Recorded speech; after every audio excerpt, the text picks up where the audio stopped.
আসলে সবজি-টবজি বাজারে যে অবস্থা এটা আসলে খুবই ঊর্ধ্বগতি। মানে আসলে আমরা যারা আছি মধ্যবিত্ত তাদের আসলে নাভিশ্বাস উঠে যাচ্ছে। কোনো তরকারি আপনার ৳৮০ র নিচে নাই, ৳৬০ র নিচে নাই এরকম অবস্থা। আলু কিনতে হচ্ছে আপনার ৳১১০ কেজি, ৳২০ কেজি। যেখানে আমরা আলু খেতাম ৳১০ করে কেজি। মিষ্টি আলু কিনতে গেলাম সেখানে দেখি যে ৳১৮০ কেজি। যেখানে আগে মিষ্টি আলু খাওয়াইতে হইতো আপনার গরুদেরকে দিত, আমরা নিজেরা খেতাম না। মিষ্টি কুমড়া যদি বলেন সেটা হচ্ছে ১ কেজির দাম হচ্ছে ৳৬০। মানে এটা আনবিলিভেবল।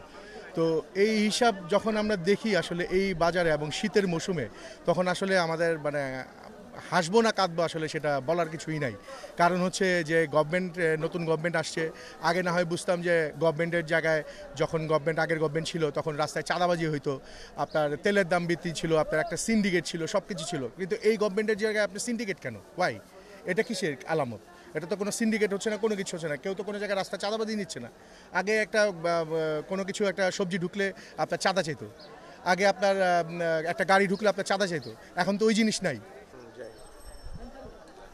ভাই এখন যে অবস্থা বাজারের, একমাত্র মুরগির দাম দেখি ১৮০ টাকা, কিছুদিন আগে ২০০ টাকা ছিল। ডিমের দাম ১৪০ টাকা, কিছুদিন আগে ১৫০-৬০ ছিল।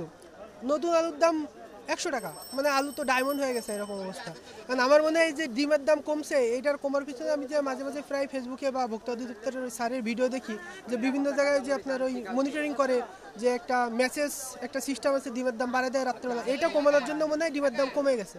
আমার মনে হয় এই যে কাঁচা তরি তরকারির যে দাম, এটা হচ্ছে রাত্রেবেলা যখন আড়ত বসে, ওই আড়তের সিন্ডিকেট, তার আগে হচ্ছে আপনার বিভিন্ন জায়গার সিন্ডিকেট, এই জন্য ওই দামটা বেড়ে যাচ্ছে।